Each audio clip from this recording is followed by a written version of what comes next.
ഇന്ത്യയിൽ പഠിക്കുന്നതിനേക്കാളും ഫീസ് കുറവിലാണ് യൂറോപ്പിൽ കുട്ടികൾ പഠിക്കുന്നത്.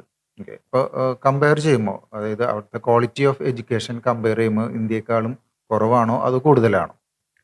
ആ വളരെ വളരെ ഹൈ ആണ്. ഇന്ത്യനെക്കാളും വളരെ വളരെ ഹൈ ആണ് ഈ പറയുന്ന യൂറോപ്പിലത്തെ എഡ്യൂക്കേഷൻ. ഞാൻ നേരത്തെ സൂചിപ്പിച്ച പോലെ തന്നെ അവിടുത്തെ പ്രൊഫസേഴ്സ് എല്ലാം PhD ഹോൾഡേഴ്സ് ആണ്. ഓക്കെ. അവർക്കൊക്കെ ഹാൻഡ്സ് ഓൺ ഇൻഡസ്ട്രി എക്സ്പീരിയൻസ് ഉള്ള ആൾക്കാരാണ്. അവിടെയൊക്കെ ഈ കട്ടിംഗ് എഡ്ജ് ടെക്നോളജീസ് യൂസ് ചെയ്യുന്ന ആൾക്കാരാണ്. മോസ്റ്റ് മോഡേൺ ലാബ്സ് ആണ്. സോ അവിടെ എല്ലാ ഫെസിലിറ്റീസും അവർ കൊടുക്കുന്നുണ്ട്. അവിടെ ഗവൺമെന്റ് ഫണ്ടിങ്ങോട് കൂടിയാണ് യൂണിവേഴ്സിറ്റി നടത്തുന്നത്.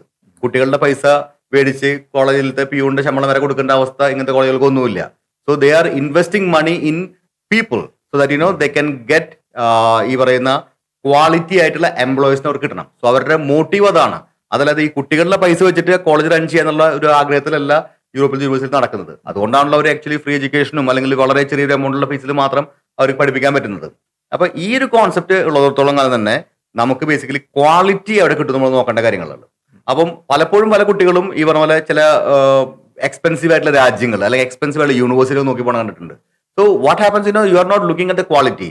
നിങ്ങൾ ആ രാജ്യം കണ്ടിട്ടാണ് ആ രാജ്യത്തേക്ക് പോകുന്നത്. ആ രാജ്യം വലിയ രാജ്യമായിരിക്കും. നിങ്ങൾക്ക് യൂണിവേഴ്സിറ്റി ആ ക്വാളിറ്റി കൊടുക്കുന്നതാണോ?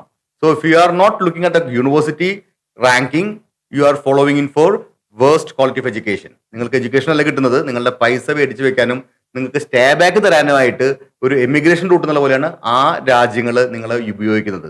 നിങ്ങളുടെ പൈസ അവർ എക്സ്ട്രാ മേടിക്കുകയാണ് ചെയ്യുന്നത്. വേറെ യു ഷുഡ് ബി കോൺസെൻട്രേറ്റിംഗ്. നമ്മൾ കൂടുതലും ഫോക്കസ് ചെയ്യേണ്ടത് ഈ പറഞ്ഞ പോലെ ക്വാളിറ്റി ഓഫ് എഡ്യൂക്കേഷൻ ആണ്. സ്ട്രോങ് ഇൻഡസ്ട്രി കണക്ഷൻസ് ആണ്. ഇൻഡസ്ട്രി കണക്ഷൻ നമുക്ക് ജോലിയിലേക്ക് എത്താൻ പറ്റുള്ളൂ. ഇങ്ങനത്തെ കണക്ഷൻസ് ഉള്ള യൂണിവേഴ്സിറ്റി നോക്കി നമ്മൾ കോഴ്സ് സെലക്ട് ചെയ്യുകയാണെന്നുണ്ടെങ്കിൽ you will be saving a lot of money. നമ്മൾ നേരത്തെ സൂചിപ്പിച്ച പോലെ തന്നെ spend less and learn more.